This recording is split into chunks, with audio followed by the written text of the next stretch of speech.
એટલે લખ્યું રાવણ. રાવણ કે લાવો, બધાય દેવા માંડ્યા. રાવણે નાખ્યો, પથ્થરો તરવા માંડ્યો. બધાય તાલીઓ પાડવા માંડ્યા. રામ જેવા જ રાવણ, રામ જેવા જ રાવણ. બધાય જઈને મંદોદરીને સમાચાર આપ્યા. એ ક્યાં રામના નામ પથરા તરે, રાવણના નામે? એ કે જા ભાઈ જા. એ કે હું ખોટું બોલતો તો તમે બધાને બોલાવીને પૂછો. મંદોદરીએ 10 જણને પૂછ્યું, સાચી વાત? એ કે રાવણના નામે પથરા હતા. રાવણ તો આ મૂછો પર તાલ દેતો દેતો ઘરે આવ્યો. મંદોદરી પાસે જઈને કે જોયું? મંદોદરી કે હવે તો આ યુદ્ધમાં કોણ જીતે કાંઈ નક્કી નહીં. તમારું નામ પથરા તૈરા. રાવણ દાસીને કે બહાર જા. એ કે સાંભળ મંદોદરી, આમાં આપણે પોરહાવા જેવું નથી. રામ એ તો રામ છે અને રાવણ તો રાવણ જ. એ કે શું? એ કે સાંભળ, બધાએ રાવણ લખીને પથરા અંદર ન નાખ્યા. ત્યાં તો રામ લખીને બધાએ વાનરો નાખતા હતા અને બધાના તરતા હતા. મને ખબર હતી કે મારા નામે પથરા નહીં તરે. એટલે જેવો પથરો હાથમાં લો ને રાવણ લખેલો, અંદર નાખો એટલે શું કહો? જો તું ડૂબે ને તો તને રામની સોગંદ છે. પથરાને એમ કહો, જો ડૂબે તો રામની સોગંદ છે. રામના નામનું આટલું મહાત્મ્ય.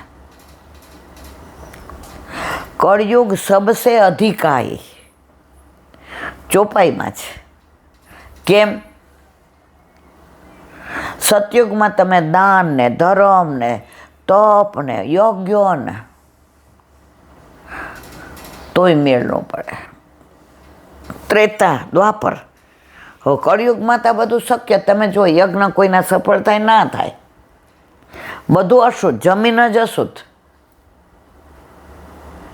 ગાયનું દૂધ ચોખ્ખું મળે છે. વચ્ચે આપણી ગાય ઓલું ગાભણી હતી, એટલે મેં એક જણને પૂછ્યું, મેં તમે ગાયનું દૂધ લ્યો છો, શું ભાવ આવે છે? મને કે 70 રૂપિયા. મેં કીધું તો અમારે તો 120 રૂપિયા આવે છે. મને કે તમને ઓલું બનાવે છે. પછી આવતું મેં ભાઈને પૂછ્યું, મેં કીધું આમને તો, મને કે મારા ભાઈબંધ દે દે જર્સીનું, આપણે ગીરની ગાયનું. તમે આવજો આપણા ફાર્મ હાઉસ, જો તમને એવું લાગે તો મારે તમને મફત દૂધ દેવું. તો ગાયના દૂધમાંય અત્યારે આવું ચાલી રહ્યું છે. ઘી તો ભેગવાળું છાપામાં રોજ આવે, પનીરમાં, ચીઝમાં, ઘીમાં આટલી બનાવટ. માણસ જ બનાવટવાળો થઈ ગયો છે. તો બધું અશુદ્ધ છે. તો કળિયુગમાં કરવાનું શું? કેશવ કીર્તન. બસ તમે નામ લ્યો એટલે સતતમ શ્રી કૃષ્ણ શરણમમાં. 550 વર્ષ પહેલાં વલ્લભે નવરત્નમાં આ જ કહ્યું છે, સતતમ શ્રી કૃષ્ણ શરણમમાં. અને આ મહામંત્રની વિશેષતા કેવી છે? જે દીક્ષા મંત્રમાં ઓમ આવતો હોય ને, એમાં તમારે શુદ્ધ થવું પડે, સ્નાન કરવું પડે, આસન લેવું પડે, પૂર્વમુખ રાખીને, બધા કેટલા નિયમો જ. પછી જ તમે એ મંત્રનું અવગાન કરી શકો. વલ્લભને ખબર હતી કળિયુગમાં આ બધું શક્ય નથી. તો આપણામાં ક્યાંય ઓમ નથી. શ્રી કૃષ્ણ શરણમમાં. તમે ગમે પરિસ્થિતિમાં હો, નાતા ગાતા, ખાતા રમતા, સૂતા જાગતા, સતતમ શ્રી કૃષ્ણ શરણમમાં. તો કળિયુગમાં કાંઈ ન કરો, ફક્ત નામ. પ્રેમાનંદજી મહારાજ એક જ વસ્તુ જાપ કરો, રાધે રાધે. તમારે બીજું કરી શકો એમ જ નથી. આપણા ઉપર તો પુષ્ટિમાર્ગીય વૈષ્ણવ ઉપર વલ્લભની વિશેષ કૃપા કે આપણને ઠાકોરજી પુષ્ટ કરીને, એટલે કે સાક્ષાત પૂર્ણ પુરુષોત્તમ આપણા ઘરે પધરાવી દીધા છે.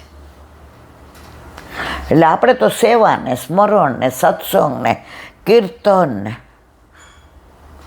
આજે જે કીર્તન મંગળાનું વાંચ્યું એમાં સવારમાં ઠાકોરજી કજીયા ચડ્યા એટલે માએ બધા ખીલોના આપ્યા કે લે આ છે ને તારા બાબા મથુરા ગયા હતા ને કર ભરવા કંસનો, આ બધા ખીલોના નવા છે, એમાં અડધા તારા છે ને અડધા દાવજીના છે, પણ દાવ ખેલવા ગયો છે ને બહાર, મેં તને એટલે નું જવા દીધો. તને રોવ કેમ આવે કે મને દાવ ભેગો કેમ ન જવા દીધો? હવે માને ચિંતા થાય, ખવારના પૂરમાં હજી આ ઘૂંટણિયા પર થોડો થોડો હાલતા થયો ને આને ક્યાં મોકલવો? એટલે આ દાવના ખેલોના છે એ બધાય બસ તારા ખેલ.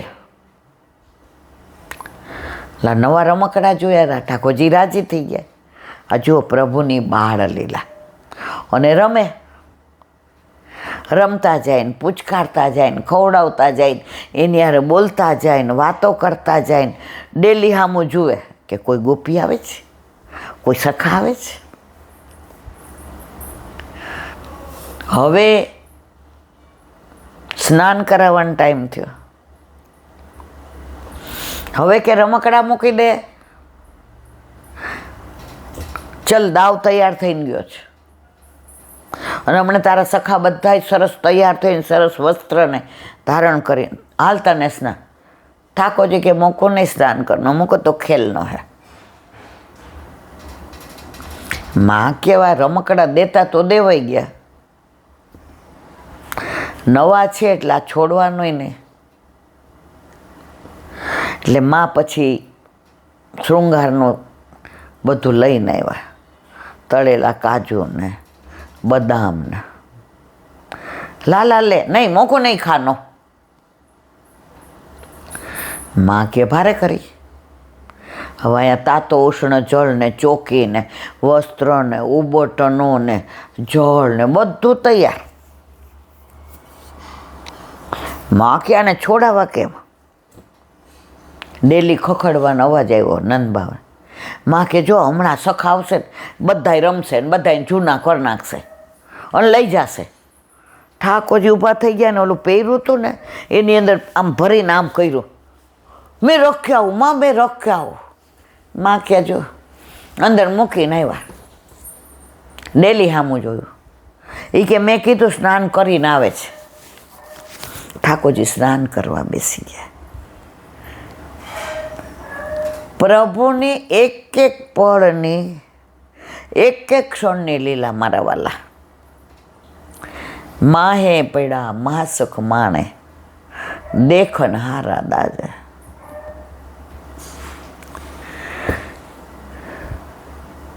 એક પળ પણ જો પ્રભુની લીલામાંથી, એક વૈષ્ણવ હતા ને પ્રાચીન, એ કે ઠાકોરજી પાસે મંગાય નહીં તો એ રાતના એ કે સો ને ત્યારે એલા હું એમ કહું કે મને બીજું કાંઈ નહીં, સતત માનસીમાં રત રાખજો. ત્યારે મને કંઈ બહુ સમજણ નહોતી પડતી. હું આમ મોઢું એવું કરું ને જાણે એમ થાય મને ગમે જ. મનમાં કીધું મારું મોઢું થાય કાંઈ સાંભળવું નથી. મેં તું કેમ? મને કે જ્યાં બેઠા હોઈએ, કોઈ આવ્યું હોય, કોઈ ગયું હોય, રસ્તામાં ચાલતા જતા હોઈએ, બસમાં ચડતા જઈએ, ગાડીમાં બેઠા હોઈએ, કે કોઈને આપણા ઘરે આવ્યું એને કાંઈ દેતા હોઈએ, પણ આપણું ચિત્ત છે ને ઈલા ત્યાં જ હોય. હવે એ કે દાખલા તરીકે પ્રભુ બપોરે છાક અરોગવા હું રોજ પૂછું, મારવાલા ક્યાં અરોગશો આજે? તો આજે હવે દાખલા તરીકે અમાસ, તો અંધારિયાનો ભાવ. તો ગેરે વનમાં એટલી વનરાય તમે લોકોએ તો જોઈ નથી. અમે તો નાના હતા ને જાતા હતા, એટલી વનરાય, એટલી વૃક્ષો ને વેલી ને પાંદડા ને ડાળ ને. તમે અંદર જે ઓલા બધા હોય છે ને એની અંદર ઉતરો ને એમાં ઉદ્ધવ ક્યારે થાય. તમને અંધારું લાગે, પણ અંધારું કેવું? ગહેરું. ગહેરું એટલે તમને બીક ન લાગે, તમને નિકુંજ લીલાના દર્શન થાય. તો કે હું ઠાકોર જોઈને પૂછું, મરવાલા આજે અમાસ છે, તો એમ કે ને ઘેર રહેવાનું. તો સતત હું માનસીને લાયક નથી. તનુજા વીતતે જાય હજી આવડતી નહીં, પણ માનસી એટલે ઈલા એવું કે મેં ગેરરેવનનું કહ્યું હોય ને તો બસ હું આ બધાની યાર વાતો કરતી હોય, બોલતી હોઉં, બધાને એવું લાગે કે અમારામાં કેવો રસ છે. પણ હું એ ગેરરેવનના બેઠક જઈને ત્યાં વલ્લભ સામનેજી સ્વરૂપ થઈ જાય ને ઠાકોરજી સાથે બિરાજતા હોય ને ત્યાં આરોગ્યને અનોસરની અંદર ચોપાટ રમતા હોય ને પછી પણો ધરાવ્યો હોય ને પછી બધો ઉત્થાપનના ભાવથી મેવો આવ્યો હોય અને જારીજી, મારા મનમાં જ ભાવ આવે છે. એમને યાદ કરું ત્યારે મને અત્યારે યાદ આવે, બાકી પાછા ઈલાબેન એના એ જ. તો સતત જે માનસી મારીએ છે ને એને સંસારમાં રહેવા છતાંય શ્યા મારેનો નાતો સુદૃઢ છે. પુષ્ટિભક્ત એટલે મહાત્મ્યપૂર્વક પ્રભુમાં સુદૃઢ સ્નેહ.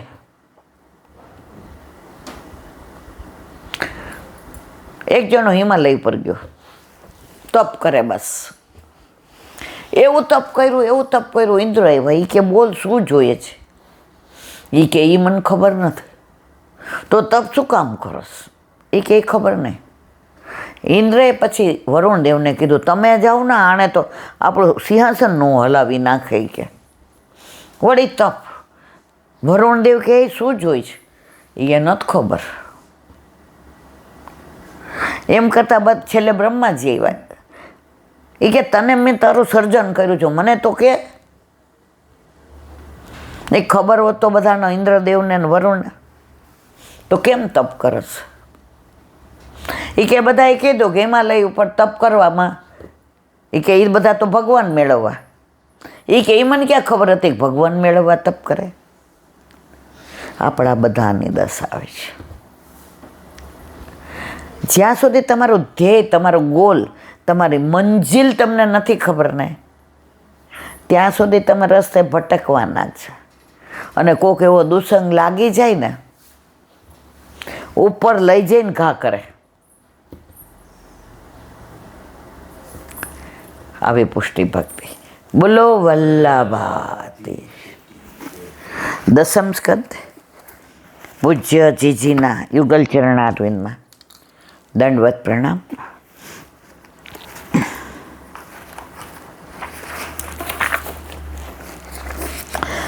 ગર્ભમાં બિરાજેલ પ્રભુની દેવો દ્વારા સ્તુતિ. એકાયનો શું દ્વીપ શ્રી મૂલસ ચતુરસ પંચવિધ ષડાત્મા સપ્તાવગસ્તપુ નવાક્ષો દસચ્છતિ દ્વિખગોરાદિ વૃક્ષ. અંતરના મોહ જેમ બદલાય છે તેમ આપણું બાહ્ય જગતનું દર્શન પણ બદલાય છે. જો નાના હોય ને ત્યારે મા બાપ વિના ન હાલે. ક્યાંક જાય ને એટલે સાંજ પડે એટલે બોલ કરીએ, એ હવે હાલો ઘરે. સ્કૂલમાં હતા ને તો અમને બિલેશ્વર લઈ ગયા હતા. બિલેશ્વર ગાડીમાં જવાય, ટ્રેનમાં, અને પાછી ત્યાંથી તો ખાસું ચાલવાનું. અને નદી એટલે આવું ચોખ્ખું જળ નથી જોયું. અને બિલેશ્વરમાં ઝાડ એટલા. એટલે પહેલી વાર ઘરમાંથી ને આવી રીતે પહેલાં બીજા કે શેમાં હાવ નાના. હવે ત્યારે આવું કાંઈ વોટર બેગ ને આન તેન બધું નહોતું. અને ત્યાં જમવાનું બધાએ થેપલા છે કે પૂરી છે કે, એટલે બાએ તો સુખડી ને પાછી ઘડી કે તું યાદ કરીને ખાઈ લેજે, એકલી ન બેસી, રમવામાં ધ્યાન રાખજે, ત્યાં નદી છે, ત્યાં પગ ધોવા. હવે બપોર સુધી તો આવેલું, પછી જમવા બે હવે રોવું આવે. ના આટલું બધું ખાવાનું, પરાણે હિપકા ભરતા એક થેપલું ખાધું. અને ટ્રેન 5, 5:30ની, એટલે ઘરે આવી એટલે 6:30. એ 4 થી 5 છે ને અમારા ટીચરો થાકી ગયા, એટલી રોઈ. આંખમાં શું કામ? મા બાપનું એટેચમેન્ટ. એ મોટા થયા તો વરનો એટેચમેન્ટ, એનાથી મોટા થયા તો દીકરાઓનું. આમાં ભગવાન ક્યાં આવ્યા? એટલે આપણા બધાનું એટેચમેન્ટ બદલાતું જાય છે. આમાં લખ્યું છે અંતરના મોહ જેમ બદલાય એમ આપણું બાહ્ય જગતનું દર્શન પણ બદલાય છે. એક દુઃખી માણસને બધું નકામી લાગે અને એક સુખી માણસને બધું ફૂલથી ખીલેલા ચમન જેવું દેખાય. એક હિન્દી પિક્ચરનું ગીત છે, एक वो भी दिवाली थी एक यह भी दिवाली है उजड़ा हुआ गुलशन रोता हूँ. એક वो भी દિવાળી થી, જ્યારે આ બધું ભરેલું હતું, હવે જીવન ઉજળા હુઆ ગુલશન રોતા હુઆ માલી. જે દુઃખી છે એને આ બધું નહીં ગમે, સુખી છે એને આમ ચમન, વાહ મારો બગીચો તો જો. દુઃખી માણસને બધું વેરાન રણ જેવું દેખાય છે. દેવોએ દુનિયાનું દર્શન કર્યું. હે ભગવાન, દુનિયા આદિ વૃક્ષ એક સનાતન વૃક્ષ જેવી દેખાય છે. જે સ્તુતિ કરવે ને એની વાત કરે છે. અત્યાર સુધી અમે માનતા હતા સર્વ મિથ્યા, પરંતુ આજે અમને જણાય છે કે સર્વ સત્યમ. જગત તમારા સર્જનથી પ્રગટ થયેલું સનાતન. પહેલાં અમને એવું થતું દુનિયા જૂઠી, જગત જૂઠું, પણ તમે બનાવેલું કાંઈ જૂઠું ન હોય. તમે સત્ય એટલે જગત સત્ય. ઘણા બધા આચાર્યો એમ કહે કે જગત મિથ્યા, વલ્લભ કે ના, જીવ જગત અને જગદીશ સત્ય. અને જે કહે છે ને પ્રમાણ આપીને, પ્રમાણ વિના વલ્લભ કોઈ વસ્તુ આપણને આજ સુધી નથી આપી. જગતનું મૂળ એકાયન, તમે જ છો. જેવું બીજું હોય તેવું વૃક્ષાય. આંબાનું ગોટલી વાવીએ ને તો આંબો થાય, અને બાવળનું વાવીએ તો બાવળ થાય. જેવું બીજ હોય એવું વૃક્ષ થાય. ઉપનિષદો પણ કહે છે ઊર્ધ્વમિલમ ઘોષા. હે પ્રભુ, આપે આ વૃક્ષ ઉપર દ્વિફળ, 2 ફળ લટકાવ્યા છે. એક શ્યામ અને બીજું શ્વેત છે. જગતરૂપી વૃક્ષના પણ 2 ફળ છે. શ્યામ ફળ એ દુઃખનો અનુભવ છે અને શ્વેત ફળ એ સુખનો અનુભવ છે. દુઃખ અને સુખ જીવના 2 ફળ છે. જો રાત્રિ પછી દિવસ આવવાનો જ છે અને દિવસ પછી રાત્રિ આવવાની છે. જેમ સફળતા કાયમ નથી ટકતી, એમ નિષ્ફળતા કાયમ નથી ટકતી. પહેલાંના કરતાં અત્યારે બધાની સહનશક્તિ બહુ ઓછી થઈ ગઈ છે. પહેલાં છોકરાઓના આપઘાત શું એ ખબર નહોતી પડતી. હવે તો પેપર સારું ન જાય, પંખે લટકી જાય. 10મામાં નાપાસ થાય તો નદીમાં પડે. 8માનો છોકરો ફિનાઇલ પી જાય કે પરીક્ષા નથી આપી. તમે જુઓ કળયુગનો પ્રભાવ. એનું કારણ એ નથી એના ઘરમાં ધર્મનું વાતાવરણ નથી. એના ઘરમાં ધર્મ શું છે, ભગવાન શું છે. આજે પહેલાં અમને બરાબર યાદ છે, રાજકોટમાં 7 સ્વરૂપની હવેલીમાં સત્સંગ થતો. એ અમારા બાળકો માટે. અમને ગમે કે ન ગમે, અમારે જવું જ પડતું હતું. સૌથી વધુ ગુસ્સો આવતો હોય ને મને અઠવાડિયે 1 વાર રમવાનું મળે. એક તો સવારે થોડી વાર વધુ સૂવાનું હોય. બોલ ચાલો આજે વાળ ધોવાના જ, પછી પાણી વયું જાય. એ જમાનામાં પાણીની તકલીફ હતી. હવે આપણે મોટા, હું કહું નથી જોવું, જા બોલે. એ કે સવારમાં આન નથી ઉઠાડવી,